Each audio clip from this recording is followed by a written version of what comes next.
Hello, everyone, and welcome to the Masterpiece Lounge. I am your hostess, certified life coach, author, and speaker, Chrisnatha. I'm so excited to be back with another segment. I absolutely love coming and sitting down and having these talks with you each and every week. If it is your first time, welcome to our little corner of the internet where we have incredible and insightful conversations to help push our personal and professional lives forward. And if you've been here before, welcome back. And you know the drill by now. So go ahead and let me know down in the chat where you are tuning in from. And so, guys, we're going to jump into it. And today's topic, as you've already seen by the title, is cultivating a growth mindset. Cultivating a growth mindset. With all of the amazing goals, aspirations, and plans that we have for this year, it's imperative that we cultivate a growth mindset, right? So that we have the capacity to be able to really handle the things that we are praying for, believing for, and working toward. And so I'm just going to share a couple of tips with you today to really help you to start that process or continue that process. Number one is to cancel your fixed mindset. All right. So for all my note takers, say it with me, cancel your fixed mindset. What does that mean? It is important that you have things that you value, things that you believe. Okay. That's important. However, I want you to be a bit open with the fact that success may look different for you, open to the fact that mentorship is important, or you need to hire a coach, right, to help you. Just be open to those things. Be open to the fact that you can earn more income than you ever have. Be open to the fact that you're going to be so overwhelmed with abundance that you're going to need a team. I want you to start to stretch your mind, stretch your thinking because it's necessary. Because the truth is, we can only go as far as we can see. And so I want you to tap into your imagination and to really dream big and to cancel your fixed mindset. My pastor said something one day and it was so awesome. He said, "God wants to blow your mind, but you keep letting your mind blow it." And what does that mean? Essentially, it means that we can get in our own way. And so don't get in your own way because this is something that you've always done, and this is the only way that you've done it. This is how your parents and your grandparents have done it. Maybe it's time for something different. So I want you to be open to that, right? Number two is to embrace your challenges. Now, I know there's nothing fun or exciting about embracing your challenges, but I want to encourage you to embrace your challenges, and the reason why is because setbacks are part of our learning process. Setbacks are part of our learning process. So as we are met with a challenge, right? A speed bump, something to overcome, we are now having to problem solve, having to think outside of the box, having to learn to be more patient, learn to be more strategic. And so, yes, there's a part of that that's tough, but then the other side is you come out on the other side stronger, right? Maybe with a new skill, way of thinking, a new way of solving an issue, a new way of coming together and making sure that you are in alignment with your mission. And so I want you to embrace challenges. They are an opportunity. Number three is to not fear failure. A lot of times, I've spoken to clients who would have a dream, but they would stay stuck in the idea phase. And a lot of times, this was because there was a fear of failing. What if I make a mistake? What if I'm not successful? What if this doesn't go the way that I would like it to go? So I would rather stay in this space of idea, right, than to take action and possibly fail. But I want you to fail, but I also want you to fail fast. And what do I mean? Failing doesn't mean it is absolutely over for you. No, it means it didn't work out the way that you'd planned, but you keep going. But I also want to look at that as persistence. I think true failure is when you just give up and you're like, I'm not trying anymore, right? And so, yeah, I want you to be open to failure and not fear it, right? So if whatever that looks like for you. So you made a mistake, Maybe you made a decision that wasn't the best one. Okay, life goes on, right? We get to start over, we get to learn, and we get to keep moving on.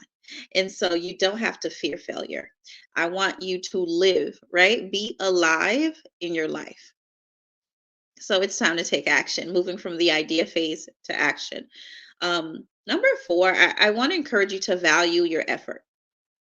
Value effort, effort on your part, effort on someone else's part, but to value effort. Effort means something. Okay, so I really want you to put some value on effort, especially your efforts, right? A lot of times people will see someone doing well or see someone as what they deem to be successful, and you can feel like, wow, that person was an overnight success. No, there was some effort that was applied over and over and over and over and over again. So just like you, apply the effort over and over and over and over again, and you watch things shift and change. Okay, number five is continuing to learn. How are you making your personal and professional development a priority? Are you tapping into a resource or a tool that can help you every day, every week, every month? Are you attending workshops, seminars, conferences? What are you doing? Are you listening to podcasts? Are you reading books? What are you doing to continue to learn? If you truly want to be an expert in your industry, in your field, and be the best at what you do, you have to continue to learn. Never, ever, ever stop learning. There's always something more that we could know, right? Number six is to cultivate persistence. Don't give up on yourself. This is important because our why is bigger than how we feel. And so I really want to encourage you to not give up and to be persistent, to cultivate that on the inside of you. You can feel like quitting, but that doesn't mean you have to actually quit. Maybe you need to pivot. Maybe you need to take a break. Maybe you need to be redirected, but don't quit. And remember your why. Number seven, in cultivating a growth mindset, is to seek out constructive feedback. Now, it's not okay for someone to bully you, put you down, or speak to you crazy, right? But constructive feedback is necessary and imperative. And so get feedback. How am I doing? How could I have done this better? What are my areas of weakness, right? So, really, I want you to really start paying attention to your patterns and ask trusted people around you in your personal and professional life, right? Seek constructive feedback. And I really need you to be open to receiving constructive feedback without being easily offended. It's not about you being offended, it's about you taking information and growing from it so that you can continue to be and show up as your best self. Number eight is surround yourself with growth minded people. So, what is the type of community that you need? What is the type of support that you need? What are the type of people that you need in your space, right? That's going to help you continue to grow because they too think in a growth with a growth mindset. And so that is both professionally and personally. So, it's time that we stop talking about all of the fads and the trends and what's pop culture has to say about A, B, and C. That's cool. And you can have some moments in that because we're human, right? We need some balance. But you want to make sure your time is focused on things that are going to help propel and push your life forward. And so surround yourself, create an environment and an ecosystem of growth minded people. And these steps will really help you to start cultivating a growth mindset. It is absolutely necessary for everything that you're setting out to do this year. So that's our segment today, guys. I wanted just to pop in and really encourage you to know that you can do all of the things you're setting out to do, but you're going to be need to be super focused and your mindset is going to need to be expanded. And so I think of the prayer of Jabez where he says, Lord, enlarge my territory, which is an incredible prayer. And I want us to remember that as we are seeking and asking and praying to God to enlarge our territory, that we are also praying and asking Him to enlarge and increase our capacity.